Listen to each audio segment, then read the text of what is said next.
మా ఛానల్స్ లో వ్యాపార ప్రకటనలు ఇంటర్వ్యూల కొరకు మాకు వాట్సాప్ మెసేజ్ చేయండి 7799978978. హాయ్ అండి, నేను మీ బోలే. Please subscribe to tree media. But after finale అసలు ఏం జరిగింది అనేది మీ ఒక్కరికే తెలుసు. ఎందుకంటే స్టార్టింగ్ టు ఎండింగ్ ఎపిసోడ్ వరకు మీరే ఉన్నారు. అసలు ఆ రోజు ఎపిసోడ్ అయిపోయిన తర్వాత అశ్విని కారు కానివ్వండి, గీతురాయల్ కార్లు, కొంతమంది అలానే రన్నరప్గా నిలిచినటువంటి అమర్దీప్ కారు కానివ్వండి, వీళ్ళ కార్లు ధ్వంసం చేయటం, పల్లవి ప్రశాంత్ ఫ్యాన్సే చేశారు అనటం, ఆ తర్వాత మీడియాతో కొంచెం రూడ్గా బిహేవ్ చేశాడు పల్లవి ప్రశాంత్ అన్న కొన్ని న్యూస్లు, ఒక 2 డేస్లోనే అరెస్ట్ చేయటం. అసలు ఏంటి ఎపిసోడ్ అంతా ఏం జరిగింది? ఇప్పుడు బిగ్ బాస్ ఫినాలే అయిపోయిన తర్వాత అప్పటికి 11 అవుద్దండి. ఎందుకంటే 10:30 వరకు మీకు టెలికాస్ట్ అయిన తర్వాత అప్పటి వరకు మిమ్మల్ని అందరినీ లోపలే పెడతారు, లాక్ చేస్తారు. ఒకరు బయటకు వెళ్దాం, అందులోనే వాష్రూమ్స్ ఉంటాయి, లాక్ చేస్తారు. మాకు అన్ని తినడానికి అన్ని వాళ్ళు అరేంజ్ చేస్తారు. డిన్నర్ సంబంధించి చాలా బాగుంటుంది, అంతా ఓకే.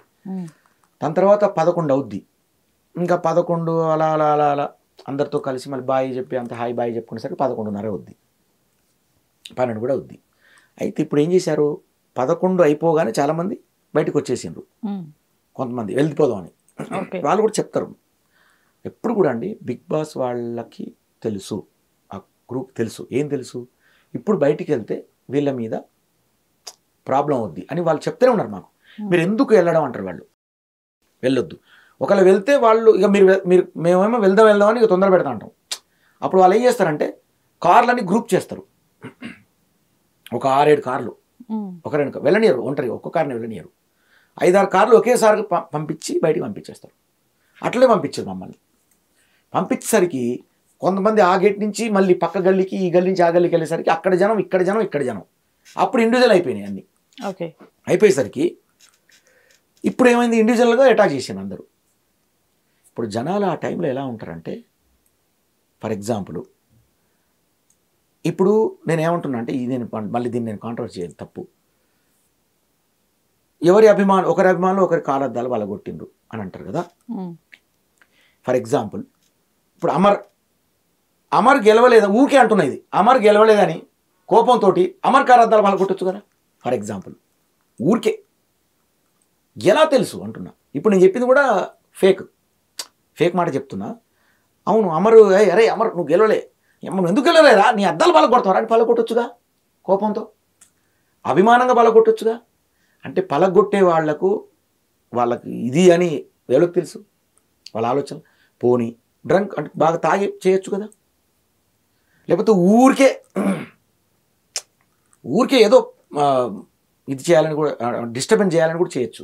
అసలు దానికి అది ఇన్ఫినిట్, మనకు అది చెప్పలేం ఎలా చేశారనేది. కానీ ఆ రోజు జరిగినటువంటి అద్దాల పలగొట్టడం అనేది చాలా, అది మనకు దారుణమైన విషయం అది అట్లా. ఎందుకంటే అలా ఫ్యామిలీ, అమర్ వాళ్ళ ఫ్యామిలీ ఉన్నారు లోపల. చాలా బాధ వేసింది నాకైతే. ఆడపిల్లలు ఒక్కరే వెళ్తుంటే కూడా పాపం అమ్మాయి అశ్వినిది కార్ లాగారు ఇలాగా, అసలు డోర్ లాగారు ఆమె. చాలా నాకు డేట్ చేశాను నేను ఆ డోర్ లాగినప్పుడు. ఒకవేళ ఆమె బయటకు వచ్చి ఉంటే ఆ పరిస్థితి ఏంటి ఆడపిల్ల అని చాలా బాధ వేసింది. ఇది పక్కన పెడితే దీనికి పల్లవి ప్రశాంత్కు ఎలాంటి సంబంధం లేదు.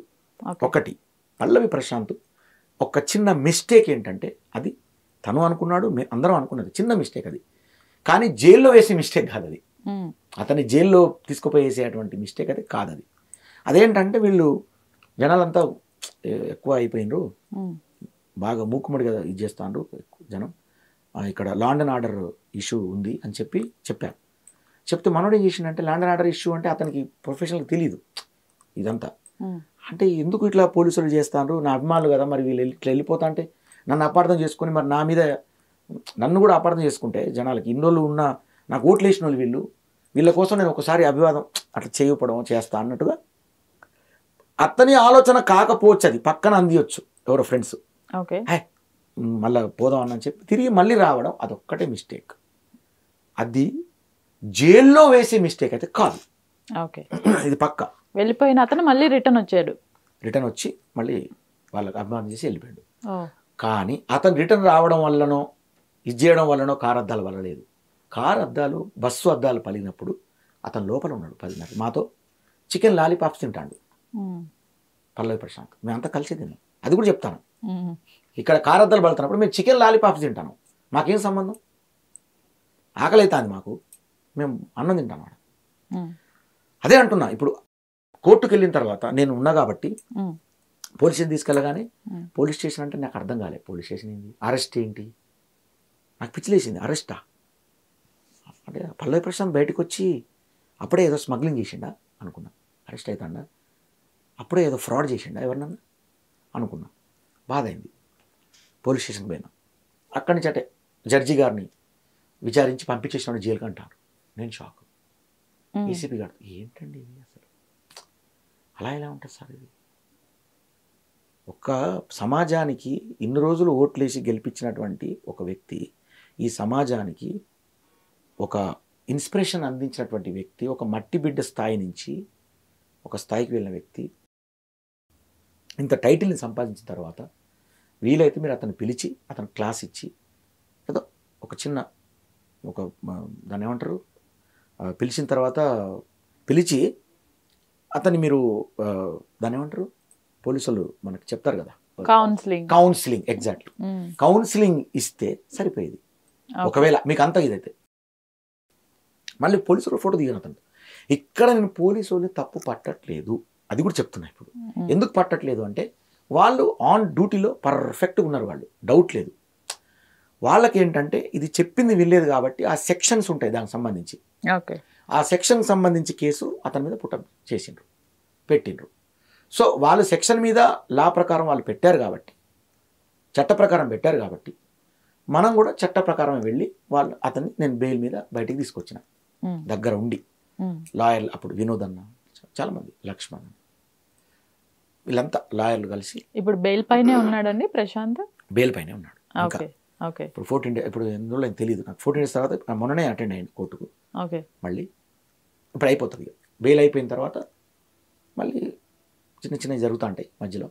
కానీ అసలు బిగ్ బాస్ నుంచి ఎవరు బయటికి రాలేదు ప్రశాంత్ టైంలో, మీరు ఒక్కరే వచ్చారు. ఎందుకని? మీకు బ్యాక్ సపోర్ట్ ఉండటం, శివాజీ గారు కాల్ చేయటం, ఎవరు కాల్ చేయటం, ఇట్లాంటివి నిజంగా ఏమైనా జరిగాయా? మీరు ఒక్కరే? నాకు చేయలేదండి, కాల్ చేయలేదు, ఎవరు చేయలేదు. ఓకే, అంటే కాల్ ఏం చేయలేదు నాకు. తర్వాత ఇది బెయిల్ దొరికిన తర్వాత ఇక అప్పుడు టచ్లోకి వచ్చాను. అప్పుడు కూడా శివాజీ నాకు చేయలేదు ఇంకా నాకు. బట్ అట్లా అని చెప్పి నేను శివాజీ అంటలేను. ఇప్పుడు నా భావన, నా ఉద్దేశంలో నేను ఉన్నాను అంతే. ఓకే.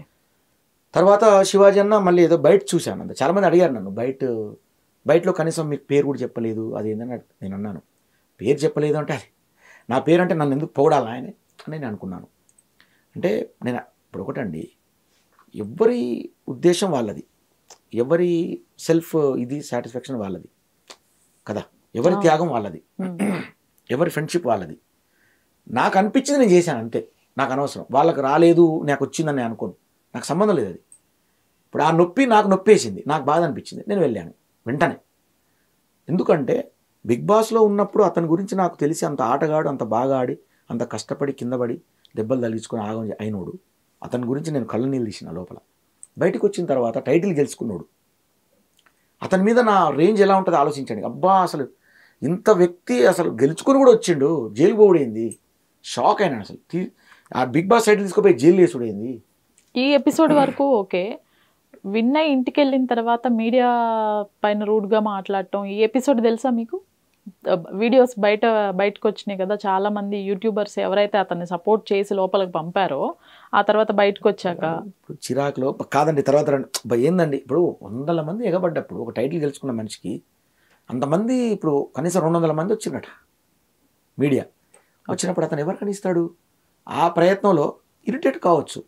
నేను వెనకకేసుకురాను ఏది కూడా, చిన్న చిన్నవి జరుగుతాయి అంత మాత్రాన అతను మనం ఎప్పుడు రేపు మళ్ళీ పబ్లిసిటీ అతన్ని మా కళాకారు మా లాంటి వాళ్ళు పబ్లిసిటీ చేసి మీరు కూడా లబ్ధి పొందుతారు, మీ ద్వారా మేము పొందుతాం, అందరం సమానమే కదా ఇక్కడ. అట్లాంటిది ఏం లేదు. అతన్ని గురించి బ్యాడ్గా ఇది పోర్ట్రే చేయడం లాంటి అంత నేరస్తులైతే అందరు కాదు. అతను తెలియదు, అతను అమాయకుడు, అసలు అతనికి ఏం తెలియదు, ఏం చేయాలో అర్థం కాదు. అతనికి సిస్టమ్ అంటే ఇది ఆట ఆడతాడు అంతే. ఇది చేయాలి, ఓకే చేస్తాడు. అట్లా ఇప్పుడు ఈ నారు దున్నాలి, దున్నుతాడు, ఇతను ఎత్తాడు ఇంతవరకే అతను. కానీ ఇప్పుడు మనకున్నంత డెప్త్ ఆ నాలెడ్జ్ అతనికి తెలియదు. ఓకే, అన్నీ నాకు తెలుసు అది ఆ విషయం, నేను లోపల అతనితో ఉన్నా కాబట్టి. ఇప్పుడు ఆట ఓడిపోతే ఏడ్చేటోడు చిన్నపిల్లల లెక్క, అంతే.